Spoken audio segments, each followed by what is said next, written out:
David's instructions to Solomon.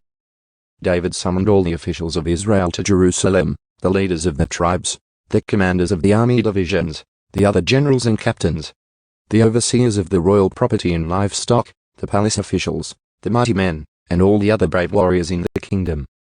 David rose to his feet and said, "My brothers and my people, it was my desire to build a temple where the ark of the Lord's covenant, God's footstool, could rest permanently.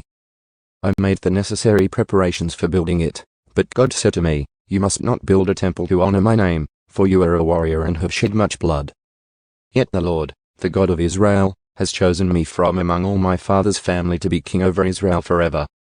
For he has chosen the tribe of Judah to rule, and from among the families of Judah he chose my father's family. And from among my father's sons the Lord was pleased to make me king over all Israel. And from among my sons, for the Lord has given me many, he chose Solomon to succeed me on the throne of Israel and to rule over the Lord's kingdom. He said to me, 'Your son Solomon will build my temple and its courtyards, for I have chosen him as my son, and I will be his father. And if he continues to obey my commands and regulations as he does now, I will make his kingdom last forever.' So now, with God as our witness, and in the sight of all Israel, the Lord's assembly, I give you this charge. Be careful to obey all the commands of the Lord your God, so that you may continue to possess this good land and leave it to your children as a permanent inheritance. And Solomon, my son, learn to know the God of your ancestors intimately. Worship and serve him with your whole heart and a willing mind. For the Lord sees every heart and knows every plan and thought. If you seek him, you will find him. But if you forsake him, he will reject you forever. So take this seriously. The Lord has chosen you to build a temple as his sanctuary. Be strong, and do the work." Then David gave Solomon the plans for the temple and its surroundings, including the entry room, the storerooms, the upstairs rooms, the inner rooms, and the inner sanctuary, which was the place of atonement.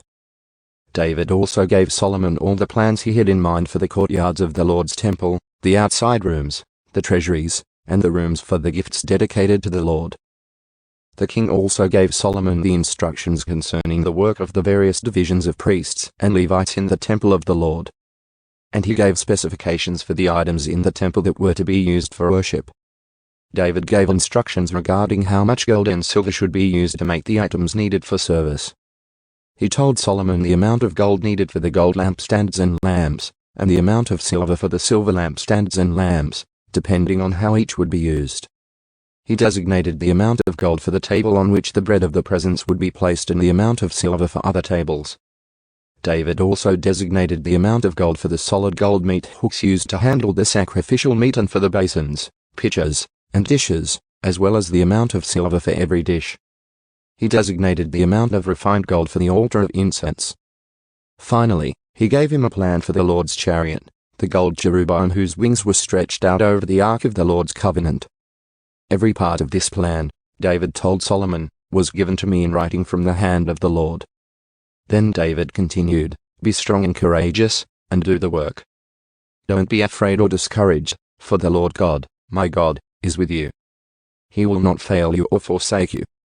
He will see to it that all the work related to the temple of the Lord is finished correctly. The various divisions of priests and Levites will serve in the temple of God. Others with skills of every kind will volunteer, and the officials in the entire nation are at your command.